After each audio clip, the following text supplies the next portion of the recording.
अस्सलाम वालेकुम, मैं हूँ अलीना फारूक शेख। गुज़श्ता रात हामिद मीर साहब से गुफ्तगू करते हुए पाकिस्तान तहरीक इंसाफ के चेयरमैन के वकील हामिद खान ने नवाज शरीफ के हक़ में एक बड़ा बयान दिया है। वो क्या कहते हैं ये सुनिए ज़रा। जो नवाज शरीफ साहब की जो डिस्क्वालिफिकेशन थी उसका फैसला कहीं और हो गया था। इवेंट्स को अगर हम देखते हैं क्रोनोलॉजिकल ऑर्डर में, तो उस वक्त ये फैसला हो गया था कि ये अब इनके साथ नहीं हमारा, उससे उनको फारिग कराना पड़ेगा।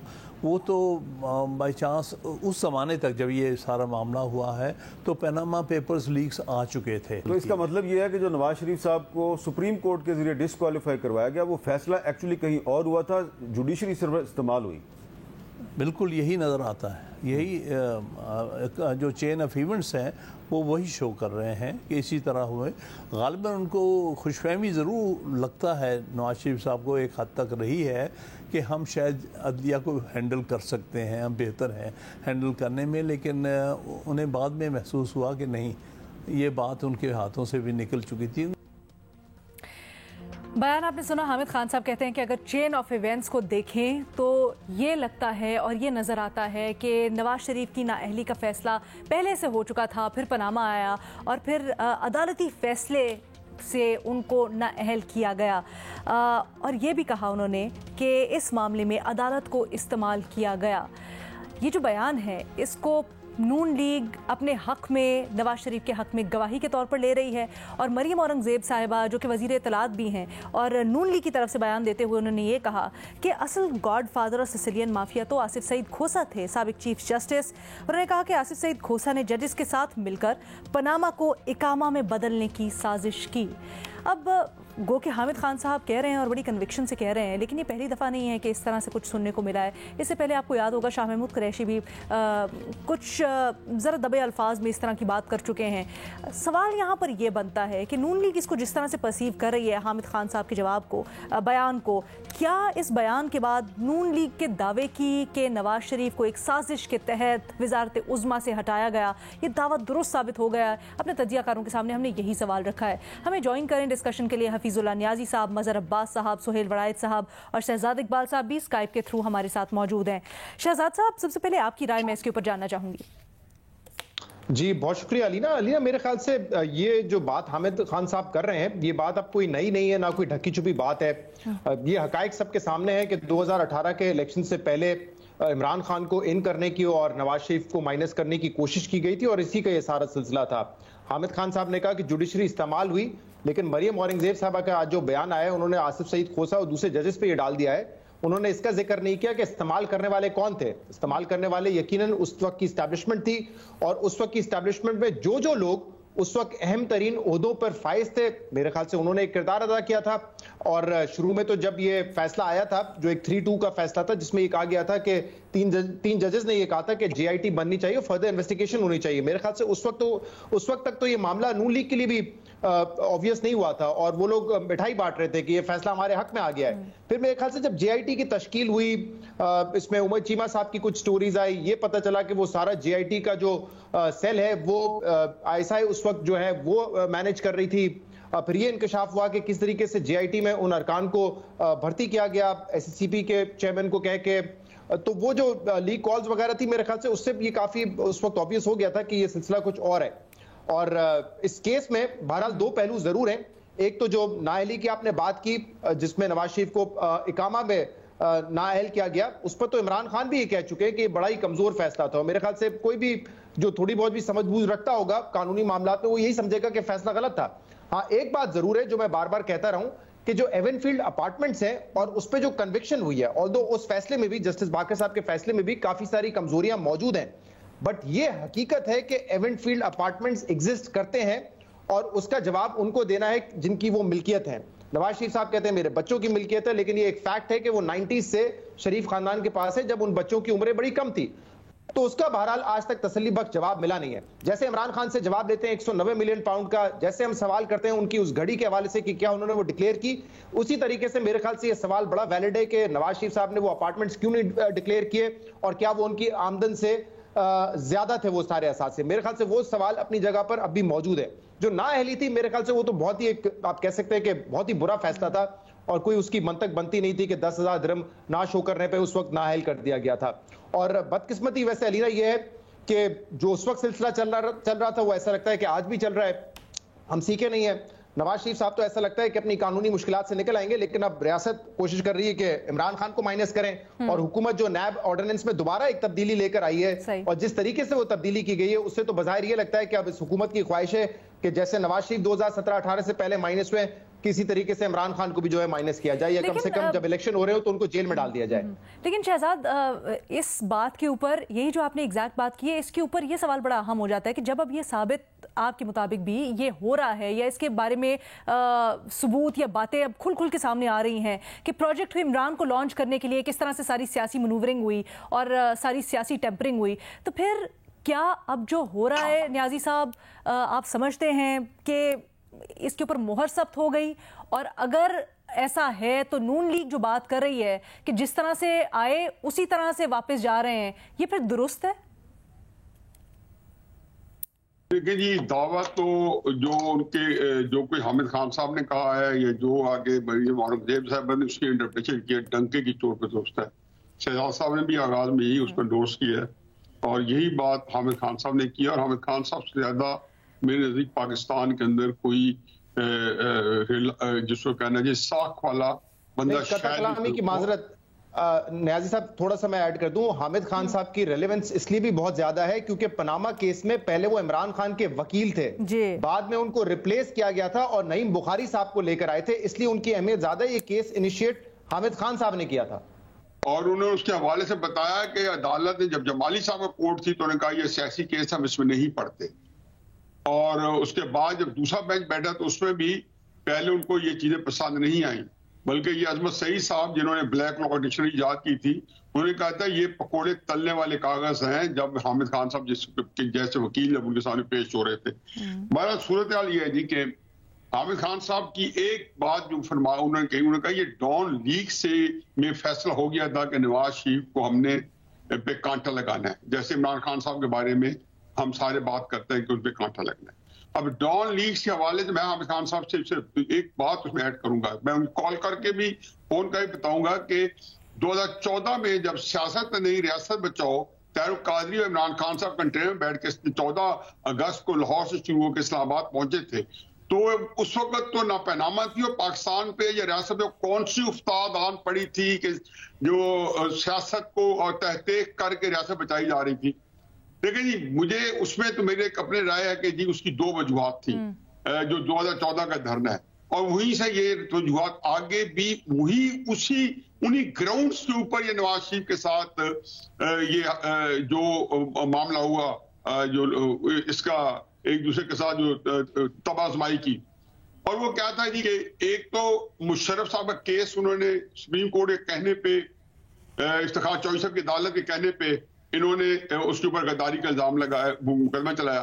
दूसरा जो वजह थी वो ये थी कि 2016 के अंदर जूं एक्सटेंशन का टाइम है, 29 नवंबर की तारीख आई, तो हमारे जो राही शरीफ साहब थे जिनके बारे में कहा जाता है कि सोहेल साहब ज्यादा अच्छी रोशनी डालेंगे कि वो फील्ड मार्शल बनना चाहते थे, एक्सटेंशन भी चाहते थे। अब ये एक्सटेंशन वाहिद है जिसकी वजह से 2019 में भी जब बाजवा साहब की एक्सटेंशन आई तो नवाज शरीफ साहब के बारे में तय किया गया कि एक वजह ये थी कि इनको इस चीज से बाहर होना चाहिए। बाकी जो कुछ हमारा अदालती निजाम उसके अंदर मुमकिन मामून बना। अब हम कहते हैं जी नवाज शरीफ साहब का पार्लियामेंट एवन फील्ड क्या है, नवाज शरीफ साहब ने उनको एक मनी ट्रेल दी, यही मनी ट्रेल इमरान खान साहब को जरूरत पड़ी जमामा खान की। कोई मुझे बता सकता है कि जमामा खान ने कौन सी मनी ट्रेल दिया है जिसको अदालत ने मनवान कबूल कर लिया है? यहाँ हम बड़े बड़े दानिशवर बैठे हैं, कोई बता दे कि किसी हमें ये मालूम है, सबको मालूम होगा, इसमें मैं इजाफा नहीं कर रहा हूं कि कोई गैर मुसद्दका कॉपी मुकदमे का को सपोर्ट में नहीं लग सकती। जमामा खान के जितने डॉक्यूमेंट थे, मैंने वकील से पूछा, उन्होंने कहा जी सारे के सारे एक ईमेल कॉपीज थी। उन्होंने कहा जी बैंक बंद हो गया था, मुझे इत्तेफाक से मिल गई, ये ले लो। साकिब निसार साहब जो कि इस मामले में एंडोर्स करने के भाई बाप थे, वो खुद ही तस्दीक कर देते थे। अब दूसरी तरफ मैं नवाज शरीफ साहब के बारे में जब उन्होंने कहा जी कतरी खत है, कोई गया उसने तहकीक में, वजह क्या बनी थी? वो वजह नजर क्या बनी? तो उन्होंने कहा कतरी शहजादे कंटिन्यू नहीं करते। वो पाकिस्तान आए, सुप्रीम कोर्ट में खड़ा होकर टहरे में हम जरा करें और वो सारे कागजात लेके उसने कहा जी मैं मौजूद। उनको पता था कि उसके जूते चाटते रहे इमरान खान साहब भी, आज उनके जूते चाटे जा रहे उसी बंदे के जैसे खत हमारे पास। ठीक है, नहीं मुझे तो पता नहीं कि सारे हम ड्राइविंग नहीं करते रहे, क्या क्या नहीं करते रहे, हमें कुछ थोड़ा सा कैंडिडेट होना पड़ता है। अब उसके बाद जब उन्होंने कहा जी कि यहाँ इन्होंने कहा हमने नहीं करना, इन्होंने कहा ये हम तो यहाँ जरा करनी। उन्होंने कई इतना भी हो गया कि एम्बेसी के अंदर जाए। इसी केस के अंदर जब रिडली की गवाही कैल्विन फॉन्ड के हवाले से ली गई तो यहाँ से शहजाद अकबर का कजन और सारे मिलके लंदन पहुंचे, उसकी गवाही रिकॉर्ड कर रहे थे। इतनी तजाद कि इमरान खान साहब के केस के अंदर गैर मुसद्दका कापी, नवाज शरीफ के केस में स्कैंडल बना हुआ कतरी केस खत जो है पाकिस्तान के अंदर एक वजह नजर स्कैंडल है भाई। उसके अंदर आप अच्छा, ये भी बड़ा इंटरेस्टिंग है। आप जो इमरान खान के केस से मुताल्लिक कह रहे हैं ना कि इमरान खान के केस में जो इमरान खान से बैंक स्टेटमेंट आई थी वो भी सारी गैर मुसद्दका थी। पनामा के अंदर नवाज शरीफ का नाम नहीं था। ये उमर चीमा साहब ने तस्दीक करने की कोशिश की कि हजूर नवाज शरीफ का नाम नहीं है। फिर वो आपको पता कि वाया बटिंडा नवाज मरियम को घसीटा गया, फिर उसके बाद उसको बनाया गया जी कि वो डिपेंडेंट है और इसके बाद फलाना है। बाकी अगर वो ट्रेल पढ़ते तो ट्रेल में यही है कि उन्होंने जिस तरह से इल्जाम लग रहा है कि अदलिया इस सारे मामले के अंदर इस्तेमाल हुई, क्या अब कोई बुला के पूछेगा हामिद खान साहब को, बतौर गवाह बुलाया जाएगा? क्या जो फैसिलिटेटर्स बने उनके खिलाफ कोई कार्रवाई होगी? ये सवाल। और फिर मास्टरमाइंड का लफ्ज़ आजकल बड़ा इस्तेमाल हो रहा है, तो जिसके बुनियादी तौर पर मास्टरमाइंड्स थे सारी उसकी, उनके खिलाफ भी कोई कार्रवाई होगी क्या? एक छोटी सी ब्रेक लेनी है हमने, उसके बाद वापस आके ज़रा चीज़ों को एड्रेस करते हैं। नून लीग के पनामा केस से मुतल्लिक जो दावे हैं, क्या उनकी तस्दीक हो गई है? हामिद खान के बयान के बाद अपने तजियाकारों के सामने हमने ये सवाल रखा है। एक तो सुहेल फरहत साहब, मैं नोटिस कर रही थी जब न्याजी साहब तजिया कर रहे थे, आप बड़े मुस्कुरा रहे थे ब्रेक से पहले। सर, इसकी वजह क्या है? और ये भी बता दीजिएगा आपकी इसके ऊपर क्या राय है। और जो ब्रेक से पहले सवाल मैं छोड़ के गई थी कि सर फैसिलिटेटर्स और जो मास्टरमाइंड्स, क्या उन तक भी पहुंचा जाएगा या फिर बस बात दावों तक ही रह जाएगी और करेक्शन तक ही रह जाएगी? देखिए अलीना, पहली तो बात यह है कि मैंने हामिद खान साहब का सारा कैरियर देखा है। मैंने उन जैसा इतना कम बंदे देखे हैं जो उन जैसे स्ट्रेट फॉरवर्ड, ऑनेस्ट और चीजों को बिल्कुल सच बयान करते हैं। वो उन्होंने 5-4 जो इमरान खान की हुकूमत जितना अरसा भी रही, आप देखें वो हुकूमत का हिस्सा नहीं बने, अलग रहे। लायर्स जो पॉलिटिक्स है उसमें वो जरूर हिस्सा लेते हैं और उसके बड़े स्टेक होल्डर हैं। और मुशर्रफ दौर में उन्होंने बहुत दबाव के बावजूद वो अपने डेमोक्रेटिक क्रेडेंशियल से नहीं फिरे और उन्होंने वकीलों की रहनुमाई की। तो उनकी बहुत जितनी इज्जत होनी चाहिए अभी उससे कम है, लेकिन वो इससे कहीं ज्यादा के हकदार है। तो मेरा ये ख्याल है कि उन्होंने हरफ ब हरफ सच कहा है। और जस्टिस आसफ सईद खोसा के बारे में जो मरियम औरंगजेब ने कहा है वो भी 100% ठीक है। मुझे जब ये केस लगा तो सबसे पहले आसफ सईद खोसा थे जिन्होंने इस फ्रिवलस केस को, जो कि जिसकी कोई अहमियत नहीं थी, इससे पहले के चीफ जस्टिस उसको रद्द कर चुके थे, तो आसफ सईद खोसा ने उसको कानूनी शक्ल दी खुद और उसकी शक्ल बना के पीटीआई को दी कि आप इस तरह परसू करें। और मुझे ये पीटीआई के रहनुमा ने खुद बताया उस वक्त कि देखें हमारे से तो ये केस डील ही नहीं हो रहा था, ये तो हमें जस्टिस खोसा ने बना के दे दिया केस और वही चलाएंगे उसको। और उन्होंने ही चलाया। जस्टिस आसफ खोसा कोई अपनी रंजत थी, जस्टिस अजमत सईद जो थे वो भी पार्टी थे, एस्टेब्लिशमेंट से मिले हुए थे। ये दो जो थे मेन कैरेक्टर थे और कुछ एक हाजिर सर्विस जज हैं वो भी इस साजिश में शरीक थे। इन सब ने मिलकर जो है नवाज शरीफ को नायल करार दिया। एस्टेब्लिशमेंट उस वक्त इनको सपोर्ट कर रही थी। ISI का एक सेल बना हुआ था जिसमें लोग जो थे वो बैठ के केस की तैयारी करते थे। 2 ब्रिगेडियर जो थे वो नॉमिनेट किए गए थे उस जॉइंट जो इंक्वायरी थी। तो ये जॉइंट इन्वेस्टिगेशन, ये सारा एक प्लान था। उस प्लान में मियां नवाज शरीफ को नाअहल किया गया था और ये बिल्कुल गलत था। वह बिल्कुल धांधली थी, धौंस थी और जितनी बातें हैं वो क्लियर हो गई। कैलिब्री फॉन्ट जो था वो क्लियर हो गया। जो फ्लैट था वो क्लियर हो गया।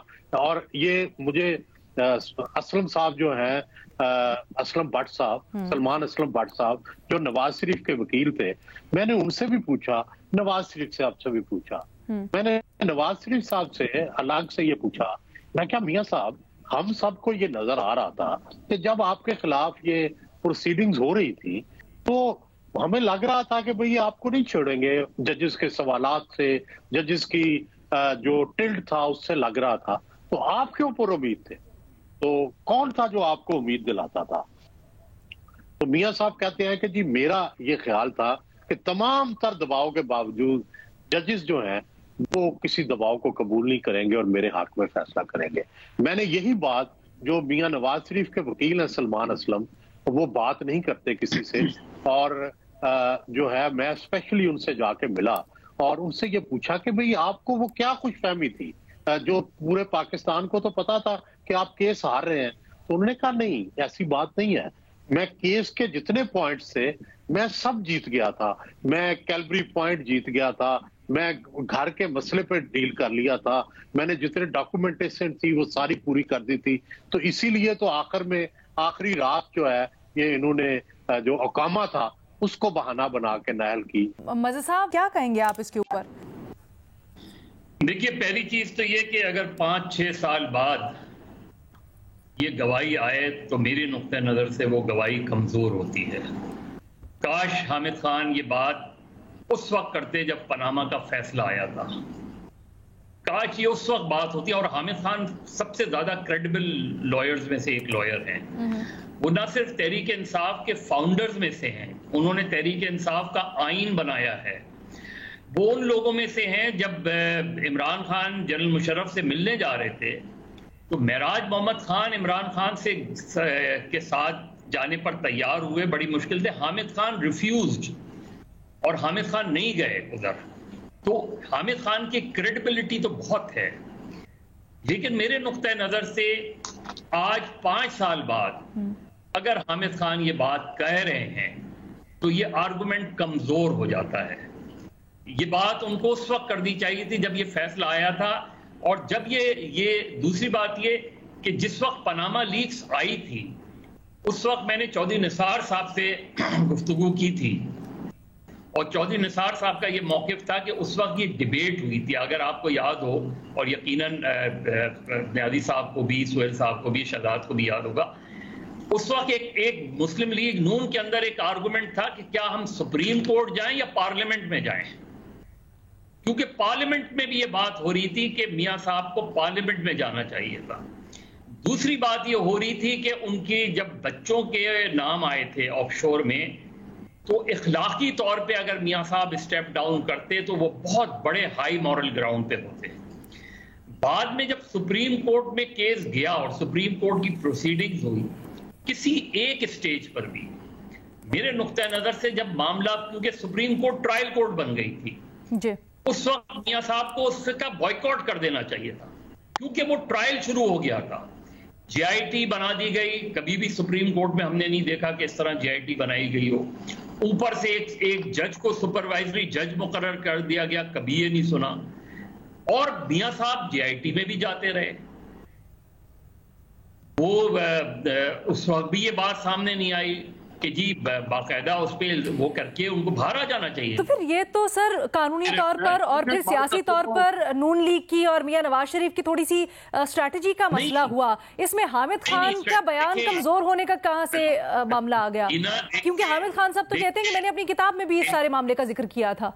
अलीना देखें, ये जो चीज होती है बड़ी, देखिए ये जो सूरत हाल है हमारे यहाँ जुडिशरी का प्रॉब्लम ये है कि हमारे यहाँ जजेस जो है अपनी जाती अनात की बुनियाद पे किसी सियासतदान को जो है, अब मलिक को अपना मौलवी मुश्ताक और जुल्फकार अली भुट्टो का क्या वो था, मौलवी मुश्ताक ने हाई कोर्ट में केस डायरेक्टली मर्डर केस ले लिया क्योंकि वो उनकी जाती मसला बन गया था जुल्फकार अली भुट्टो के साथ। यही यहां नजर आता है। लेकिन आप उस वक्त फैसला करते हैं, आपको ये नजर आ रहा होता है कि ये जो है मुझे जो है कॉर्नर किया जा रहा है और मुझे सजा देने वाले हैं, ये वो स्टेज होती है। तो मेरे नुक्ते नजर से हामिद खान ने बहुत बड़ी बात की है, इसमें कोई शक नहीं है। लेकिन मेरे उससे बहुत ताखीर से बात की है। अच्छा, उन्हें बहुत पहले ये बात करनी चाहिए थी, उस वक्त बात करनी चाहिए। देखिए, डिस्क्वालीफाई हो गए नवाज शरीफ। 2018 का इलेक्शन आ गया, 2018 में इलेक्शन हुआ, उस वक्त भी हामिद खान चुप रहे। इमरान खान साहब पीटीआई की पूरी गवर्नमेंट के दौरान हामिद खान चुप रहे। आज क्यों बोल रहे हैं हामिद खान ये बात? मैं जरा ये भी पूछना चाहूंगी कि हामिद खान साहब रेफरेंस दे रहे हैं कि उनकी बुक में भी उन्होंने लिखा है सारा कुछ। वो बुक किस साल में लॉन्च हुई थी? अलीना, काफी साल हो गए। हाँ, काफी साल हो गए ना। यही मैं मदरसा को बता रहा हूँ। दूसरी बात यह है, देखा लीना, पहली बात यह है कि मैं हकीकत यह है कि मदर साहब को और सोहेल साहब के ऐड करूंगा कि मैंने इतना गैर मामूली आदमी अपनी दोस्तों में नहीं जानता हूं जो हामिद खान है। एक मिसाली शख्सियत है। मैं यकीन मैं आपको बता नहीं सकता हूं कि मैं उनको किस पाए का दर्जे का आदमी समझता हूं। और जब से मेरी इनसे शनासाई है 30-35 साल से, हामिद खान साहब के बारे में मेरी यही राय है, और मेरी नहीं, हमारे सारे दोस्तों की पूरी इत्तेफाक एक राय है। दूसरी बात यह, हामिद खान साहब, मुझे याद है सोहेल साहब के, इमरान खान ने फैसला किया है कि मे के रेफरेंडम में मुशर्रफ साहब का साथ देना है। अब हामिद खान साहब आगे उसने कहा, देखे मेरी तो पूरी जिंदगी साख खत्म हो जाएगी, मैं तहरीक इंसाफ का वाइस प्रेसिडेंट हूं, और अगर इन्होंने साथ दिया तो मैं तो किसी तरह नहीं रहूंगा। और हमने उसने कहा जी इमरान खान, और मेरी भी ये राय थी कि नहीं देना चाहिए, सियासी तौर पर ये खुदकुशी है। हामिद खान साहब आए, to cut the story short, उन्हें मुझे साथ बैठा। इमरान खान साहब ने मुझे कहा कि वहां जब बैठेंगे तुमने मेरा साथ देना है। हामिद खान साहब ने मुझे कहा था कि आपने बैठ के इसको कन्विंस करना। हामिद खान साहब ने इतनी सख्त बातें की। देखिए, कल उन्होंने हामिद मीर साहब के साथ जो प्रोग्राम की है, हकीकत बता दूं कि हामिद खान साहब ने इमरान खान साहब के बारे में बहुत रिस्ट्रेन शो किया। सोहेल साहब ने महसूस किया होगा इंटरव्यू देखा तो। अच्छा, उनकी असल में राय अपने साथ उसके अंदर ये नहीं है, इससे सख्त राय है, लेकिन वहां पे उन्होंने अपने लिए कुछ कजूद रखी हुई है। उन्होंने वकीलों की सियासत को तरीके साहब की सियासत में नहीं शामिल किया, तरीके साहब की सियासत को वकीलों की सियासत में नहीं। एक मैं बात करूं, ये जो मुश्ताक है, मौलवी मुश्ताक जो है, उसने तो भुट्टो साहब के गुट बुक्स में था कि 1968 में अयूब खान के जो सख्त तरीन दौर के अंदर उन्हें उनको जमानत दी थी जुल्फिकार भुट्टो साहब को, मौलवी मुश्ताक ने हाई कोर्ट की जज छोड़ने की हैसियत से। तो इसलिए उनका एक पीछे बैकग्राउंड है। लेकिन इसके अंदर जो हामिद खान है, उन्होंने इसके बारे में बेशुमार इंटरव्यू में कहा। जी एक सेकंड, सोहेल साहब कुछ ऐड करना चाह रहे हैं। जी, सोहेल साहब, अनाज बाद में पैदा हुआ ना जब उन्हें चीफ जस्टिस, वो तो मुझे पता है, वो मैं उसमें जाना नहीं चाहता। मैं तो ये कहना वो नहीं था, अनाज भी है, उसी वजह भी ये नहीं थी, वो ये उसको वहीं पे पैदा हुआ कि भुट्टो साहब के अपने जो वाले दौर के वो कि ठीक है, आप लोग उसका कनेक्शन बना रहे हैं, लेकिन सर थोड़ा सा डाइग्रेस कर गए हम। सोहेल साहब, देखिए, मैंने ये मियां नवाज शरीफ साहब से ये मामला डिस्कस किया, पार्लियामेंट वाला भी और सुप्रीम कोर्ट वाला भी, और ये जो कमीशन में जाने वाला। देखिए, उस वक्त जो मुस्लिम लीग नून में थे, 2-3 आरा थी। एक राय ये थी कि यस, पार्लियामेंट में जाया जाए, और पार्लियामेंट में जो है एक बाई पार्टीजन, दोनों पार्टियों पर मुश्तमिल एक कमीशन बनाया जाए जो इसका फैसला करे। और जाहिर है उसमें मियां नवाज शरीफ को फायदा हो जाना था, उन्होंने बच जाना था। दूसरा काम रिस्की था सुप्रीम कोर्ट में जाने का, लेकिन जो एक मॉरल ग्रुप था जिसमें चौधरी निसार अली भी शामिल थे, दूसरे लोग भी शामिल थे, उनका ये ख्याल था कि जब हम ठीक है, जब हमारे खिलाफ कोई केस सही साबित नहीं होगा झूठा, तो फिर हमें सुप्रीम कोर्ट चले जाना चाहिए और जजेस से इंसाफ लेना चाहिए, और इंसाफ लेके हमारी पॉलिटिक्स जो है बहुत अच्छी हो जाएगी, इससे हमें फायदा होगा। वगरना जो अपोजिशन है और जो एस्टेब्लिशमेंट है हमें रिगेती रही थी, वो चाहते थे कि हाई मॉरल ग्राउंड पर हमें सुप्रीम कोर्ट जाए। ब्रेक लेते हैं, वापस आते हैं। दूसरे इशू की तरफ जी बढ़ते हैं। आज सिविलियंस के फौजी अदालतों में ट्रायल के केसेस के सिलसिले में जो 22 तारीख का ऑर्डर था, वो ऑर्डर्स जारी कर दिए गए हैं। इसमें जस्टिस सरदार तारिक मसूद, जस्टिस मंसूर अली शाह के 22 तारीख के नोट्स शामिल हैं, और जस्टिस काजी फाइज ईसा का वो नोट जो आपको याद होगा कि पहले ऑर्डर अपलोड कर दिया गया था सुप्रीम कोर्ट की वेबसाइट पर, उसके बाद हटा दिया गया था, वो भी आज के ऑर्डर्स का हिस्सा है।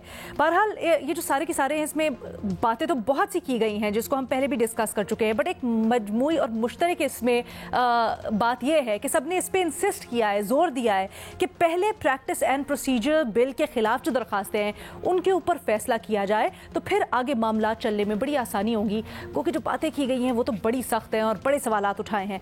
तो जनाब ये भी आपको याद दिलाते चलें कि ये जो प्रैक्टिस एंड प्रोसीजर बिल है इसके तहत बेंच बनाने का इख्तियार चीफ जस्टिस और 2 सीनियर तरीन जजेस की कमेटी को दिया गया है, और साथ ही साथ 184 मुफाद आमा के जितने भी केसेस होंगे उनकी दरखास्तों पर समाअत भी कौन से केस पे करनी है, कौन से केस पे नहीं करनी, ये इख्तियार कमेटी के फैसलों से ही मशरूत होगा। अब सवाल ये है कि जो जजेस इंसिस्ट कर रहे हैं, ऑलमोस्ट एक बड़ी तादाद है सुप्रीम कोर्ट के जजेस की जो ये कह रही है कि पहले इस केस का फैसला किया जाए फिर आगे मामला चल सकते हैं। तो क्या अगर इस बिल के ऊपर यानी बेंच बनाने का इख्तियार चीफ जस्टिस समेत 3 जजेस को देने के बिल के ऊपर फैसला करें तो अदलिया के तनाज़े को ख़त्म किया जा सकता है?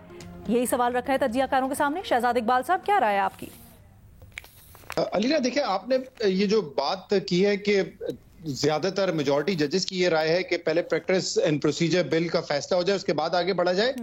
मुझे नहीं इसका अंदाजा, क्योंकि तमाम जजेस जो हैं वो केसेस सुन रहे हैं मुख्तलिफ बेंचेस में। ये भी बेंच जो है 7 रुकनी बेंच था, मंसूर अली शाह साहब किसी और वजह से इससे अलहदा हुए, तो यानी कि ये 7 मेंबर बेंच जो था ये केसेस सुनने के लिए तैयार था। बाकी जो जजेस हैं वो भी सुन रहे हैं। ये सिर्फ काजी फाइज ईसा और जस्टिस तारिक मसूद साहब की राय है कि जब तक प्रैक्टिस एंड प्रोसीजर बिल का फैसला नहीं हो जाता तब तक वो केसेस नहीं सुनेंगे। हाँ, वैसे ये राय हो सकती है जजेस की, मेरे ख्याल से मैं पहले भी अपनी राय दे चुका हूं कि जो जस्टिस काजी फाइज ईसा साहब ने ये बात कही थी वो बड़ी इंपॉर्टेंट थी कि या तो आप कहें कि प्रैक्टिस एंड प्रोसीजर बिल को हम खत्म ही कर दें और ये हमारे आइन से मुतसादिम है और ये कह के आप उसको डिसमिस करते हैं, खत्म कर दें, या आप जो है उसके ऊपर जो फैसला है स्टे का उसको हटा दें। स्टे देना किसी कानून पे ये समझ से बालातर है। मेरे ख्याल से ये जो राय थी जस्टिस काजी फाइज ईसा साहब की ये दुरुस्त राय थी, लेकिन जो उन्होंने पोजीशन ली है जस्टिस काजी फाइज ईसा साहब ने वो बहुत ही एक एक्सट्रीम पोजीशन है। उन्होंने कहा कि जब तक ये फैसला नहीं होगा तो मैंने पहले ही कहा था कि मैं नहीं बैठूंगा और मैं इन केसेस पे नहीं बैठ रहा। बाकी जो 14 जजेस हैं वो केसेस सुन रहे हैं, उनकी ये राय नहीं है। सही। और इस केस के हवाले से भी बहुत सारे लोग ये राय थी, को यहीं पे थोड़ा सा कर दूं क्लियर। मैंने आपको इसीलिए बात मुकम्मल करने दी। इलेक्शंस का जब फैसला हो रहा था पंजाब में इलेक्शंस का, उस वक्त आपको याद होगा कि जजेस ने अक्सरियत ने ये कहा था कि बेंचेस किस तरह से बन रहे हैं, 184(3) के फैसले सुनने चाहिए, केसेस नहीं सुनने चाहिए, क्या इख्तियार होता है, कौन से केसेस इसमें आएंगे, उसके ऊपर भी तहफ्फुजात का इजहार किया था। फिर एनआई कोर्ट आज जो मंसूर अली शाह साहब ने नोट जारी किया है उसके अंदर भी पॉइंट 2 को अगर आप देखें तो वो ये कहते हैं कि मैं इस राय का इजहार करना चाहता हूं कि until this court decides that the constitutionality of the Supreme Court Practice and Procedure Act 2023, Section 3 of which prescribes the procedure for invoking the original jurisdiction. Alina, I get your point. Alina, मैं समझ गया आपकी बात। मैं अभी जो आपको जवाब दे रहा था, क्योंकि आपने प्रैक्टिस एंड प्रोसीजर बिल के हवाले से कहा था, मैं उसकी बात कर रहा था। ये बात आपकी दुरुस्त है कि मंसूर अली शाह और दीगर जजेस की ये राय है। जस्टिस अतर मिनुल्लाह साहब की राय पहले आ चुकी है।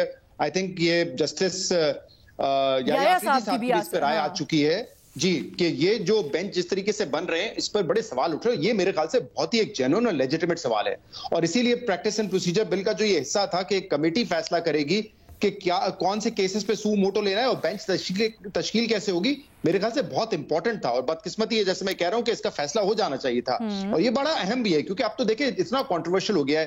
यहाँ बेंच बनता है और आपको पता होता है कि इसका फैसला क्या आएगा, क्या 454 से आएगा या 80 आ जाएगा फैसला। ये बड़ा एविडेंट हो गया है क्योंकि जजेस की जो शायद राय है वो सब पे बड़ी ऑब्वियस हो चुकी है। तो इस पे तो जो जिम्मेदारी है वो चीफ जस्टिस साहब की आती है। और अब मेरे ख्याल से ज्यादा वक्त नहीं रह गया है, या तो ये प्रैक्टिस एंड प्रोसीजर बिल का फैसला हो जाएगा, और अगर नहीं होता तो सितंबर में आपको लगता है कि जो अभी भी बेंच इस केस की समाअत कर रहा है फैसला आ जाएगा तो वो तनाज़े को हल कर सकता है, खत्म कर सकता है? देखें, मैं ये कह रहा हूं कि जस्टिस काजी फाइज ईसा सितंबर में चीफ जस्टिस बन जाएंगे, चाहे ये बिल पास हो या ना हो, क्योंकि ये तो कहा जा रहा था ना कि जजेस को खुद बैठ के देखना चाहिए कि क्या रूल्स बनेंगे, जुडिशरी किस तरीके से वर्क करेगी। तो मेरे ख्याल से जस्टिस काजी फाइज ईसा जब आएंगे तो उनके पास तो एक बेहतरीन मौका होगा, क्योंकि ये 3 मेंबर क्यों ना मेजॉरिटी ऑफ जजेस ये फैसला करें कि किस केस पे सुमोटो लेना है, क्यों ना मेजॉरिटी ऑफ जजेस ये फैसला करें कि बेंच क्या बनना है। इसको आप 3 तक भी क्यों रिस्ट्रिक्ट करते हैं, इसको आप और बढ़ा सकते हैं, 5 कर सकते हैं, 7 कर सकते हैं। तो मेरे ख्याल से वो मसला मुझे तो लगता है कि उस वक्त ही जाते हुए नजर आएगा। जस्टिस बंदियाल साहब ने जिस तरीके से चलाया अदालत को, जिस तरीके से वो बेंचेस बनाते हुए आए, मुझे नहीं लगता कि अब वो कर भी देंगे तो जितने बड़े बड़े पॉलिटिकल केसेस थे, आईनी केसेस थे, वो तो मेरे ख्याल से हल कोई निकलता है, निमट ही चुके हैं वो तो। हाँ, तो मुझे नहीं लगता कि इनके टाइम पे ये होता हुआ नजर आएगा। ठीक है, मजहर अब्बास साहब। देखिए, हमारे यहाँ सुप्रीम इतनी पोलराइज्ड हो गई है अब सुप्रीम कोर्ट, और मुझे नहीं लगता कि आइंदा भी सूरत हाल में कोई बेहतरी आएगी, क्योंकि पॉलिटिकल पोजीशंस हो गई हैं, पॉलिटिकल पोजीशंस ले ली गई हैं, उसको लीगली आप जो भी कहें, लेकिन अब कोई पार्टी किसी जज को अपने लिए बेहतर समझती है, कोई पार्टी किसी जज को अपने लिए बेहतर समझती है, और ये ओवरऑल सुप्रीम कोर्ट के लिए कोई अच्छी चीज़ नहीं है। देखिए, मसला ये नहीं है, मसला ये है कि अभी इसका फैसला बहरहाल चीफ जस्टिस ने करना है। अब जो किस हद तक वो बातें दुरुस्त हैं जो हमें कल परसों से सुनाई दे रही हैं कि चीफ जस्टिस कुछ ब्लॉगर से मिले हैं, जो गुफ्तगू आ रही है, सामने आ रही है, वो गुफ्तगू अगर वाकई जो अपने सियाको सबाक से हटकर नहीं है और जो बातें आ रही हैं वो दुरुस्त हैं, ये तो बहुत डिस्टर्बिंग बात है कमिंग कि अगर चीफ जस्टिस ऑफ पाकिस्तान ये बातें कर रहे हैं उनके साथ, अगर कर रहे हैं, मैंने इस अगर का वर्ड बहुत इंपॉर्टेंट है, तो ये बहुत डिस्टर्बिंग है। फिर रह क्या जाता है, फिर मैं कैसे उन आने वाले फैसलों से को किस अंदाज में देखूं? जाहिर है उसके में नजर आ रहा है कि कहीं ना कहीं कोई इन्फ्लुएंस है, कहीं ना कहीं कोई बायस्ड है, तो जो इंसाफ के तकाजे हैं वो तो नहीं पूरे होते नजर आ रहे। तो इंसाफ के तकाजे पूरे होने का तो तरीका एक ही है कि तमाम जजेस बैठे हैं, पहले फुल कोर्ट मीटिंग करें, फुल कोर्ट मीटिंग करके चीजें कुछ के पैरामीटर्स डिसाइड करें। ये जो इम्पोर्टेंट केस है, इसलिए इम्पोर्टेंट केस है, और इसीलिए जो बाकी जो चाहे जो फायद ईसा साहब हों या मंसूर अली शाह हों या इवन जस्टिस तारिक हों, ये जब ये बात कर रहे हैं तो इस बात में मंतक नजर आती है कि भाई जब इस चीज को फैसला कर लेना, एक फुल कोर्ट बनाकर फैसला कर लेना, उसमें दो तरह की राय आ सकती हैं, मेजॉरिटी का फैसला माना जाएगा, तो अगर सारे जजेस बैठे हों तो उसका फैसला मुझे अच्छा लगे या ना लगे, वो फैसला फिर एस्टैब्लिश फैसला होता है। तो मेरे ख्याल में मुझे नहीं समझ में आ रही कि जस्टिस बंदियाल साहब क्यों रिलक्टेंट है फुल कोर्ट बनाने में। ठीक है, क्यों रिलक्टेंट है फुल कोर्ट? आपकी बातों से मुझे ऐसा इशारा मिल रहा है, आप समझते हैं कि इवन अगर इसका फैसला आ भी गया मौजूदा बेंच से तो उससे कुछ फर्क नहीं पड़ने वाला है। सुहेल वड़ाइद साहब, आपकी राय? मेरा ख्याल है कि जो इस वक्त सुप्रीम कोर्ट जितनी डिवाइडेड है जी, और जो सूरत हाल, खबरें, अफवाहें आ रही हैं जिनमें ये कहा जा रहा है कि टॉकिंग टर्म से नहीं है, लड़ाइयाँ होती हैं, एक दूसरे को हाथापाई के करीब बाज़ औक़ात पहुंच जाते हैं, और इस हद तक अगर सुप्रीम कोर्ट डिवाइडेड है और उनके डिफरेंसेस ऐसे हैं तो उससे इस बात की उम्मीद करना कि वो मुल्क के मामलात सुलझा देगी या ऐसे फैसले सुना देगी जिससे मुल्क के मामलात सुलझ जाए, ये मेरा ख्याल तवक्को या बस है। तो मेरा ख्याल है कि बंदियाल साहब जो है वो टोटली फेल हो गए हैं सुप्रीम कोर्ट को अपने कंट्रोल में करने पे और अपने फैसले इम्प्लीमेंट करवाने में और अपनी रिट एस्टेब्लिश करने में। वो जितने बड़े भी जमहूरी चीफ जस्टिस हों, जितनी बड़ी भी वो आइन के साथ खड़ा होने की बात करें, सच ये है कि उनका अपना अदारा उनके साथ नहीं है, अपना अदारा में डिवाइडेड है, और उनके वो जजेस जो बड़े असूली समझे जाते हैं, जिनका बड़ा एक बैकग्राउंड है, मंसूर अली शाह साहब हो, काजी फायज ईसा साहब हो, तारक मसूद साहब हो, या आफरीदी साहब हो, इस तरह हम हामिद खान साहब की बात कर रहे थे, ये इसी तरह के लोग हैं। इनका जो बैकग्राउंड है, हमेशा इन्होंने आइन की सपोर्ट की है, हमेशा जमहूरियत की सपोर्ट की है, हमेशा कॉन्स्टिट्यूशन की सपोर्ट की है। तो इनके जो रिमार्क्स हैं उनकी जमहूरी हलकों में और आइन पसंद हलकों में इनकी ज्यादा अहमियत है। और दूसरा, जस्टिस बंदियाल जो है, बावजूद इसके कि वो पीटीआई को बड़ा सपोर्ट करते रहे हैं, लेकिन पीटीआई के हलकों में इस हवाले से बड़ी मायूसी है कि 14 मई का जो फैसला था, ना उन्होंने इस पे जो है वो कोई तौहीन अदालत की कार्रवाई की, ना हुकूमत को नोटिस दिया। दूसरा, वो ये पीटीआई के लोग ये भी कहते हैं कि इस हुकूमत को कायम करने वाले भी जस्टिस बंदियाल है, इन्होंने इमरान खान का जो असेंबली तोड़ने का फैसला था उसे कालअदम करार दिया। तो चुनाचे जस्टिस बंदियाल जो है ये दोनों तरफ से कंट्रोवर्शियल हो चुके हैं, पीटीआई की तरफ से भी और पीडीएम की तरफ से भी। पता नहीं अब जो है उनकी सपोर्ट कहाँ से होगी, उनके फैसले कौन मानेगा, ना ना एस्टेब्लिशमेंट मानने को तैयार है, ना हुकूमत मानने को तैयार है। वैसे अब कुछ ही अरसा रह गया, चेन ऑफ कमांड तो नामजद तो कर ही दिए गए हैं नए चीफ जस्टिस ऑफ पाकिस्तान। बहरहाल कुछ ही महीने रह गए हैं जब वो चार्ज भी संभाल लें। न्यायी साहब ये बताइएगा, ये जो आज दोनों नोट्स हैं बहुत सीरियस, खासकर जो तारिक मसूद साहब का नोट है उसमें तो मिसकॉन्डक्ट की तरफ इशारा किया गया सर, बट क्या आपको लगता है कि अगर उस बिल के ऊपर फैसला हो जाए, उसकी कोई चीज़ सामने निकल आए, उससे मामला थोड़े सेटल हो सकते हैं, अगर ख़त्म नहीं तो? देखिए जी, दो पहली बात तो यह है कि जस्टिस उमर अता बंदयाल साहब जो है वो एडमिनिस्ट्रेटिव हेड है सुप्रीम कोर्ट के, बाकी जजेस राय सबकी एक ही तरह। अब उस एडमिनिस्ट्रेटिव हेड होने के लिहाज से उनकी बड़ी जिम्मेदारी थी कि उनकी अपनी तकरीम, उनकी अपनी तौकीर, उनके अपने वक़ार, उनकी इज्जत में इजाफा होना था। अगर जो सुहेल राय साहब ने जो बातें हाईलाइट की हैं, ये तासुर या इस तरह के ऑप्टिक्स पब्लिक में या हर हल्के में ना आए होते कि सुप्रीम कोर्ट की जो है इस वक्त एक मिजाज बना हुआ है कि जी, और उसके ऊपर जितनी एक गपशप या हाशियाराई हो रही है। अच्छा, दूसरी बात यह जी कि जो इंटरेस्टिंग शुरू है कि मंसूर अली शाह साहब बैंक से अलहदा हुए हैं किसी और वजह से। उन्हें उस दिन ही कहा था कि किसी में एतराज तो नहीं है। नहीं, मेरी बात तो सुने जी, अलहदा हो गए हैं अब 6 का। अच्छा, उसके बाद ओके, ठीक है, ओके। जी सर, सॉरी, बहुत आपके नॉलेज भी बहुत ज्यादा। अच्छा, मंसूर अली शाह साहब जो है वो बेंच से तो पहले उन्हें जब बैठे थे तो उन्हें कहा जी मेरे पे तो किसी को इतराज नहीं है, मुझे यकीन ना कि वो किसी और मौके की तलाश में है। जब वो अलहदा हुए इतराज हुआ, और इतराज भी हुकूमत ने किया, अटॉर्नी जनरल ने किया, तो उन्होंने जो नोट लिखा उसमें इतराज से ज्यादा ये लिखा, और जैसे आपने खुद पढ़ के सुनाया, यही मैंने उसे शहजाद साहब को बताना चाहता था कि उसमें लिखा कि ये जो जब तक प्रैक्टिस प्रोसीजर बिल के ऊपर फैसला नहीं हो जाता, ये बेंचेस जो हैं ये कंट्रोवर्शियल रहेंगे। फिर काजी फैजिया साहब ने अपने लंबे चौड़े नोट में लिखा क्या, उन्होंने उसके अंदर एक और बात भी लिखी है। उन्होंने कहा जी कि ये एक ऐसी चीज है कि एक असेंबली कानून बना रही है, तो उनका सूरी मौकफ यह है कि या तो आप उसको जो है उसके खिलाफ कोई दरखास्त आती है तो या उसको आप उसे रहने देंगे या उसको क्वाश कर देंगे। ये नहीं हुआ कि उसके ऊपर स्टे दे के जुलाई की तारीख दे दे। देखो, ये तो आपने मजाक बना के रख दिया पूरे आईन, कानून, असेंबली, यानी कोई हैसियत ही नहीं है कि असेंबली की जो इलेक्टेड बॉडी है, जो कॉन्स्टिट्यूशन की माँ है, जैसे ये आईन जो है वो जन्म दी है, उसको तश्कील उनके अंदर तरमीम कर सकती है, तश्कील दे सकती है। सुप्रीम कोर्ट जो है उसके अंदर बैठा है और उन्होंने कहा कि हम नहीं करते।